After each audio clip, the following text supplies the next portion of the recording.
Hello everyone, welcome to my YouTube channel. तो आज की वीडियो में हम लोग बात करेंगे भक्ति आंदोलन तथा सूफी आंदोलन की। भक्ति आंदोलन के अंतर्गत हम लोग देखेंगे कि भक्ति आंदोलन में दो प्रकार के संत रहे थे, निर्गुण और सरगुण। तो हम इसमें चर्चा करेंगे कि भक्ति आंदोलन का प्रभाव किस प्रकार से रहा। साथ ही सूफी आंदोलन के अंतर्गत हम सूफी सिलसिलों की भी बात करेंगे। तो इन सबको अच्छे से समझने के लिए आप लोग वीडियो को एंड तक ज़रूर देखिएगा। तो चलिए वीडियो स्टार्ट करते हैं।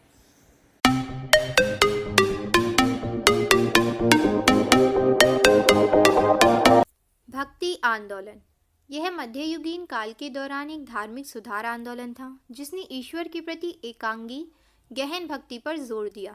भक्ति आंदोलन इस सिद्धांत पर आधारित था कि ईश्वर और मनुष्य के बीच का संबंध किसी भी अनुष्ठान या धार्मिक समारोह को करने के बजाय प्रेम और पूजा के माध्यम से होता है। भक्ति की उत्पत्ति का पता वेदों में मिलता है, लेकिन इसका वास्तविक विकास 7वीं शताब्दी के बाद हुआ। यह दक्षिण भारत में शैव नयानार और वैष्णव अलवार द्वारा शुरू किया गया था, बाद में सभी क्षेत्रों में फैल गया। अब यदि हम इसकी बात संक्षेप में करें तो हम लोग देखेंगे कि भक्ति आंदोलन 7वीं सेंचुरी से शुरू होकर 17वीं सेंचुरी तक चला।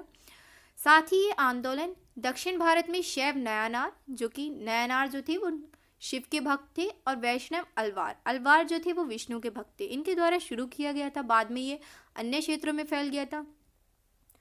तो नयनार जो भक्त थे उनमें सबसे ज़्यादा फेमस थे तिरुमलाय, जो कि राजा चौल के सर्वोच्च पुजारी नंबीयादर नंबी द्वारा इन्होंने नयनार के भजनों का संकलन किया। और इनका जो नयनार के भजनों का संकलन और नयनार के बारे में जो बातें हैं वो तेवरम नाम की कृति में मौजूद हैं, जिसे द्रविड़ वेद भी कहा जाता है। नयनार संतों की में जो महिला संत होती थी उनको करैक्कल अमैयार कहते थे। ठीक है, इसी प्रकार से अलवार जो कि विष्णु के भक्त थे, तो अलवार संतों का जो संकलन है, उनका वर्णन है, वो हमें दिव्य प्रबंधम में मिल जाता है। ठीक है, और अलवार संत में जो महिलाएं थी उनको अंडाल कहा जाता था। भक्ति संतों का विभाजन। भक्ति संतों को दो भागों में विभाजित किया गया है, एक निर्गुण और दूसरा सरगुण। निर्गुण ये गुणों के बिना अदृश्य निराकार ईश्वर पर विश्वास करते हैं, और निर्गुण भक्ति जो है इसकी जड़ें किसमें है? कविता, जन शायरी या ज्ञान में। साथ ही सरगुण भक्ति के अंतर्गत ये भगवान की मूर्तियां रखते हैं, भगवान के आकार में विश्वास रखते हैं तथा उनकी पूजा और आराधना करते हैं। साथ ही निर्गुण भक्ति के अंतर्गत जो संत थे वो थे गुरु नानक, रविदास, जिनको रविदास भी बोलते हैं, और कबीर। लेकिन सरगुण भक्ति के अंतर्गत जो संत आते हैं वो थे तुलसीदास, सूरदास और मीराबाई। अब यदि हम बात करें वेदांत संत तथा उनके योगदान की, तो हम यहाँ पे 4 वेदांत संतों की बात करेंगे जिनका बहुत बड़ा योगदान रहा। तो यहाँ पे आप लोग अपनी पेन या पेंसिल लेकर, नोटबुक लेकर बैठ सकते हैं। मैं कुछ एक्सप्लेन करूँगी इनके बारे में थोड़ा थोड़ा, वो आप नोट डाउन कर सकते हैं, वो इम्पॉर्टेंट है। तो सबसे पहले हम बात करेंगे आदि गुरु शंकराचार्य की, जिनका कार्यकाल 788 से 820 AD तक रहा। तो इनको शंकर का अवतार कहा जाता है। इनका जन्म केरल में हुआ और इनकी मृत्यु उत्तराखंड में हुई। इन्होंने क्या किया? इन्होंने हिंदू विचार में बौद्ध धर्म के सार को एकीकृत किया और प्राचीन वैदिक धर्म की व्याख्या की। साथ ही अद्वैत वेदांत के सिद्धांत को भी समेकित किया। इनकी जो विचारधारा थी वो ये थी कि ईश्वर और निर्मित दुनिया एक है, व्यक्तिगत आत्मा ब्रह्म से अलग नहीं है। ये इनकी विचारधारा थी। इन्होंने द्वारका, पुरी, श्रृंगेरी और बद्रीनाथ में मठों की भी स्थापना की। ये इनका योगदान रहा।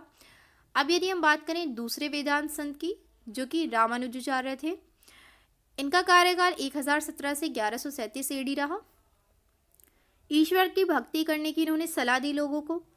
विशिष्टाद्वैत वेदांत या योग्य अद्वैतवाद के प्रचारक थे ये। आत्मा और ब्रह्म के बीच एक बहुलता और अंतर मौजूद है, इन्होंने ये कहा, ऐसी अपनी विचारधारा रखी लोगों के सामने। इनकी साहित्यिक कृतियाँ वेदार्थ संग्रहम, श्री भाष्यम और गीता भाष्य है। और ये वैष्णव उपासक थे, यानी विष्णु के उपासक थे ये। अब यदि हम बात करें तीसरे वेदांत संत की, जो कि निम्बकाचार्य थे, इन्होंने भगवान कृष्ण की भक्ति पर जोर दिया और ये रामानुज के समकालीन थे। इन्होंने भेद के दर्शन को प्रतिपादित किया और इन्होंने सनक संप्रदाय की भी स्थापना की थी। अब यदि हम बात करें फोर्थ वेदांत संत की, जो कि माधवाचार्य थे, जिनका कार्यकाल 1238 से 1319 AD रहा। आदि शंकराचार्य के अद्वैत वेदांत और रामानुज के विशिष्टाद्वैत वेदांत की शिक्षाओं के आलोचक थे ये। इन्होंने दोनों की आलोचना की, आदि शंकराचार्य की और रामानुजाचार्य की, और इन्होंने द्वैत या द्वैतवाद का प्रचार किया, जहां देवत्व मानक विवेक यानी कि आत्मा से अलग था। मुक्ति केवल ईश्वर की कृपा से मिलेगी, इन्होंने ये कहा। इनकी जो बुक है वो अनुव्याख्यान है। ईश्वर, आत्मा और पदार्थ प्रकृति में अद्वितीय है, ऐसी इनकी विचारधारा थी। इन्होंने कहा था कि ईश्वर, आत्मा और पदार्थ प्रकृति में अद्वितीय है और एक दूसरे के लिए अपरिवर्तनीय है, ये इनकी विचारधारा थी। इन्होंने ब्रह्म संप्रदाय की स्थापना की। तो वेदांत संतों का कुछ इस प्रकार से योगदान रहा। अब यदि हम बात करें वीरशैव आंदोलन की, तो हम देखेंगे कर्नाटक में 12वीं शताब्दी के मध्य में वीरशैव आंदोलन शुरू हुआ। इसकी शुरुआत बसवन्ना और अल्लामा प्रभु और अक्का महादेवी जैसे अन्य वीरशैवों ने की थी। उन्होंने सभी मनुष्यों की समानता के लिए और जाति के ब्राह्मणवादी विचारों और महिलाओं के खराब व्यवहार के खिलाफ लड़ाई लड़ी।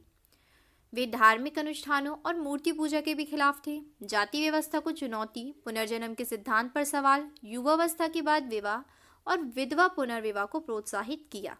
बसवन्ना ने अपनी कविता के माध्यम से सामाजिक जागरूकता फैलाई, जिसे वचनाज नाम से जाना जाता है। यदि हम इसे देखें तो ये जो वीरशैव आंदोलन था, ये एक तरह से समाज में जागरूकता फैलाने के लिए शुरू हुआ था, और इसने समाज की जितनी भी रूढ़िवादी विचारधाराएं थी उसको चुनौती दी। और इन्होंने अनुभव मंडप की भी स्थापना की थी, जो ये वीरशैव थे। लिंगायत धर्म के मनीषियों, संतों और दार्शनिकों की अकादमी, इस नाम से भी इन्होंने स्थापनाएं की थी। लिंगायत धर्म के संत, तो वीरशैव आंदोलन में इन्होंने क्या किया था, लिंगायत धर्म की एक अकादमी की शुरुआत की थी, जिसके अंतर्गत बहुत सारे संत रहे, जिसमें हम सबसे पहले बात करेंगे रामानंद की। तो यहाँ पे मैं इन सबके बारे में थोड़ा थोड़ा एक्सप्लेन करूँगी, तो आप लोग इसको नोट डाउन कर सकते हैं, ये इंपॉर्टेंट है। तो रामानंद जो थे वो 14वीं से 15वीं शताब्दी तक इनका कार्यकाल रहा, और ये रामानुज के अनुयायी थे। रामानुज जो कि वेदांत संत रहे, हमने पीछे उनका योगदान देखा। तो रामानंद जो थे ये रामानुज के अनुयायी थे। उत्तर भारत में संत परंपरा, भक्ति संतों की परंपरा के संस्थापक भी रहे ये। कृष्ण के स्थान पर राम की पूजा की इन्होंने सलाह दी। इनके 12 शिष्य हैं। अब तो 10 गुरु ग्रंथ साहिब में उनके श्लोक का उल्लेख है। ठीक है। अब यदि हम बात करें कबीरदास की, जो कि दूसरे लिंगायत धर्म के संत थे, इनका कार्यकाल 1440 से 1510 एडी तक रहा, और ये रामानंद के शिष्य थे, और ये पहले व्यक्ति थे जिन्होंने हिंदू धर्म और इस्लाम को समेटा साथ में। ये एक निर्गुण संत थे। इन्होंने हिंदू धर्म और इस्लाम जैसे प्रमुख धर्मों के रूढ़िवादी विचारों की खुले तौर पे आलोचना की। इन्होंने मूर्ति पूजा, उपवास, तीर्थ और धार्मिक अंधविश्वासों का खंडन किया। इनकी कविताओं को बनिस या दोहे कहा जाता है, और उनकी रचनाएं प्रसिद्ध पुस्तक बीजक में संकलित हैं। इनकी जो रचनाएं हैं वो बीजक में संकलित हैं। तीसरा चैतन्य महाप्रभु, जिनका कार्यकाल 1486 से 1533 एडी रहा। ये बंगाल में आधुनिक वैष्णववाद के संस्थापक थे, और ये एक सगुण थे। साथ ही भगवान की पूजा के रूप में कीर्तन, धार्मिक गीत को इन्होंने लोकप्रिय बनाया। हरे राम हरे कृष्ण के जाप को इन्होंने लोकप्रिय बनाया। चैतन्य महाप्रभु ने उन्होंने राधा और कृष्ण की एक साथ पूजा करने की प्रथा को प्रसिद्ध किया।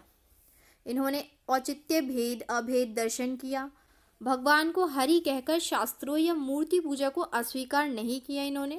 इन्होंने संस्कृत में एक पाठ शिक्षास्तकम लिखा, जहां इन्होंने अपने दर्शन को विस्तृत किया। ये विश्व प्रसिद्ध ISKCON international society for Krishna consciousness के पीछे इनकी प्रेरणा है, जिसकी स्थापना 12वीं शताब्दी में हुई थी। ठीक है।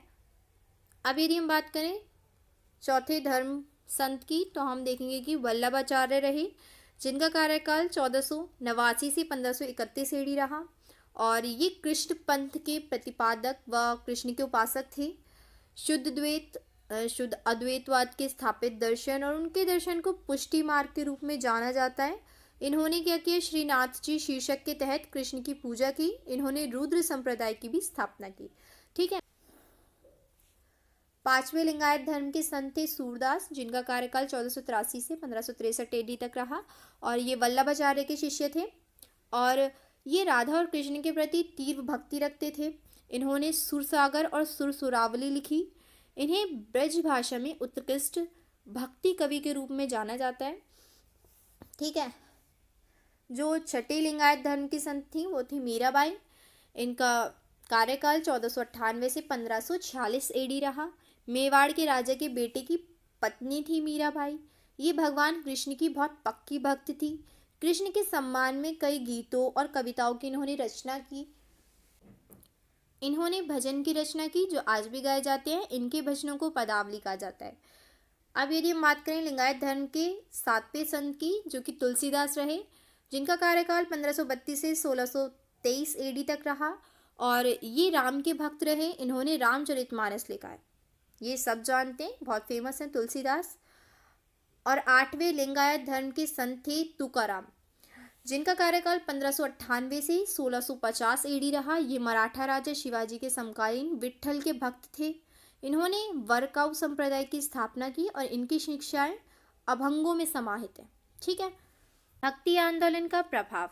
भक्ति संत समाज सुधारक थे। सती प्रथा और जातिगत रूढ़ियों की कुप्रथा को कुछ धक्का लगा। महिलाओं को कीर्तन में शामिल होने के लिए प्रोत्साहित किया गया। मीराबाई, लैला और अंडाल ने ऐसे छंदों की रचना की जो आज भी लोकप्रिय है। संस्कृत के स्थान पर भक्ति संतों ने स्थानीय भाषाओं के माध्यम से उपदेश दिया, जिसे बहुत आसानी से समझा जा सकता था। इसने समानता और भाईचारे के विचार को लोकप्रिय बनाया। भक्ति आंदोलन के प्रभाव में शासकों ने उदार धार्मिक नीतियों को अपनाया। तो ये था हमारा भक्ति आंदोलन, जिसके अंतर्गत हम लोगों ने सबसे पहले भक्ति आंदोलन की बात की। उसके बाद हमने उसके संतों की बात की कि उसके संत जो थे भक्ति आंदोलन में संत 2 भागों में विभाजित थे, निर्गुण और सरगुण। जिसके बाद हम लोगों ने बात की वेदांत संतों की। जिसके पश्चात हम लोगों ने बात की वीर शैव आंदोलन की और लिंगायत धर्म के संतों की और भक्ति आंदोलन का प्रभाव क्या रहा उसकी। अब हम लोग बात करेंगे सूफी आंदोलन की। तो सूफी आंदोलन इस्लाम के बहुत आरंभिक चरण में ही रहस्यवादियों का उदय हो चुका था, जिनको सूफी कहते थे। उनमें से अधिकांश गहरी आस्था वाले लोग थे, जो इस्लामी सल्तनत की स्थापना के बाद दौलत की भोड़ी नुमाइश और नैतिकता के पतन से घृणा करते थे। इसीलिए ये संत राज्य से कोई संबंध रखना नहीं चाहते थे और यह परंपरा आगे भी जारी रही। महिला सूफी संत राबिया और मंसूर बिन हलजाज जैसे कुछ आरंभिक सूफियों ने ईश्वर और आत्मा के संबंध के रूप में प्रेम पर बहुत जोर दिया, लेकिन उनके सर्वेश्वरवादी दृष्टिकोण के कारण उनका टकराव रूढ़िवादी तत्वों से हुआ, जिन्होंने धर्मद्रोह के आरोप में मंसूर को फांसी पर चढ़वा दिया। इसके बावजूद मुस्लिम जनता में सूफी विचारों का प्रसार जारी रहा। अल गजाली ने, जिसका सम्मान रूढ़िवादी तत्व भी करते थे और सूफी भी, सूफीवाद को इस्लामी रूढ़िवाद से संबंधित करने का प्रयास किया। इसमें भी बहुत हद तक सफल रहे। उन्होंने तर्क दिया बुद्धिवादी दर्शन पर और गहरी चोट की कि ईश्वर और उसके गुणों का पक्का ज्ञान बुद्धि से नहीं, केवल इल्हाम या रहस्योद्घाटन से प्राप्त किया जा सकता है। सूफियों के लिए कुरान ईश्वर की भेजी हुई किताब के रूप में महत्व रखती है। तो होता क्या है, इस समय के आसपास सूफी 12 सिलसिलों में बंट गए थे।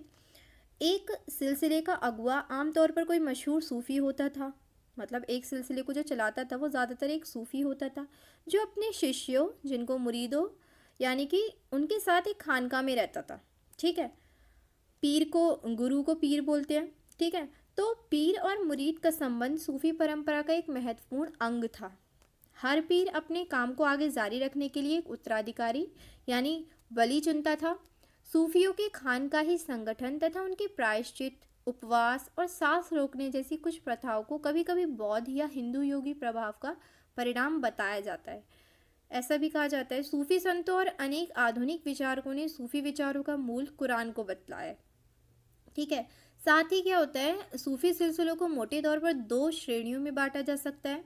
बाशरा, जो इसका मतलब होता है जो इस्लामी विधान यानी कि शरीयत को मानते थे, और बेशरा, जो कि शरीयत से बंधे हुए नहीं थे, जो शरीयत के हिसाब से नहीं चलते थे।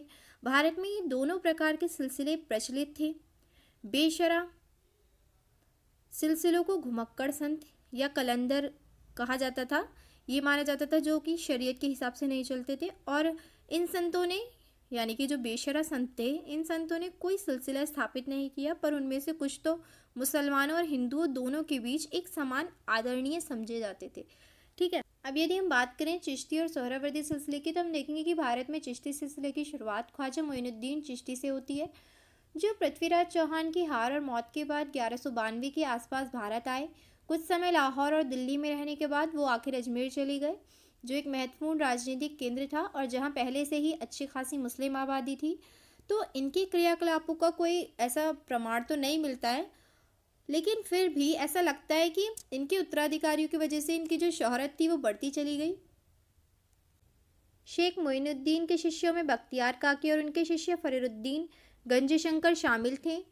और फरीरुद्दीन ने अपनी गतिविधियों को बहुत ज़्यादा आंधी और अजोधन, जो कि आज का हरियाणा और पंजाब है, यहाँ तक सीमित रखा था।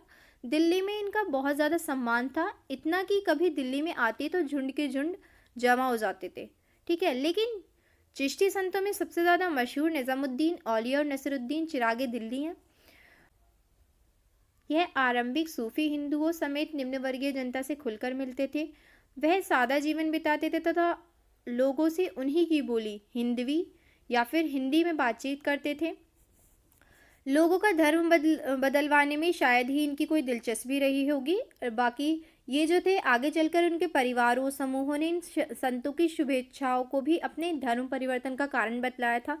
ईश्वर से निकटता की मनोदशा पैदा करने के लिए ये समा नाम के जो गीत थे वो गाया करते थे। इन सूफी संतों की लोकप्रियता थी ये समा नाम के गीत।